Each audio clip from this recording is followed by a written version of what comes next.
What's up, everybody? So, Trump recently released a True Social post that said that institutional buyers should not be allowed to buy single family real estate. Well, to me, that's not really the problem. I don't really care if they buy single family real estate. The issue to me is that they are manipulating the prices. So they're manipulating the prices by buying dozens of properties in a relatively small area and then selling the properties to shell corporations that they own, and that at higher prices, which ultimately drives up the comparable sales prices of that market and increases the value of all the real estate in that market, because they're basically paying prices above the current market to increase the price. To me, that's the practice that really should be illegal. All right, not necessarily them just buying single family real estate altogether, but they definitely shouldn't be able to manipulate the prices in the way that they are. And frankly, that's already probably illegal under some market competition or monopoly or some other law that's out there. It's just not really being enforced, right?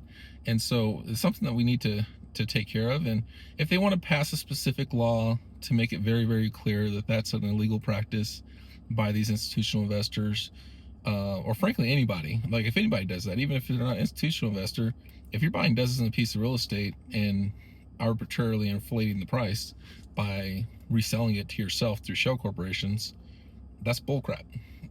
Straight up, 100%.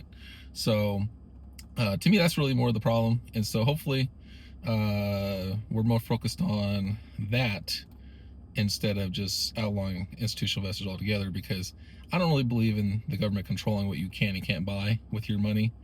But I do agree with them having laws that say you cannot manipulate the prices to a point where you arbitrarily are inflating the prices for everybody else, which prices everyone else out of the market.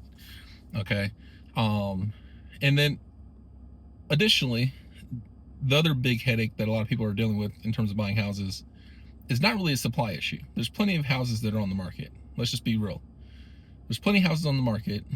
They're just, one, obviously inflated in price, but two, the interest rates are still so high that it is economically impossible for someone to afford to buy a house right now. Even if they do have a down payment, they can't really afford the monthly payments on the mortgage. And so there's a few different things that I think are creating the issue of people not being able to afford houses. So let's not just use institutional investors as a scapegoat here. They're a piece of the problem, sure, but there's larger issues at hand. And so until we get the interest rates down, we could solve the whole price fixing, essentially, is what they're doing, right? Institutional investors, that's great. And then, maybe some good down payment assistance programs, right? Most of the down payment assistance programs, if you guys don't know, they increase your interest rate to cover the fact that they gave you down payment assistance, which is another thing that is complete bullcrap.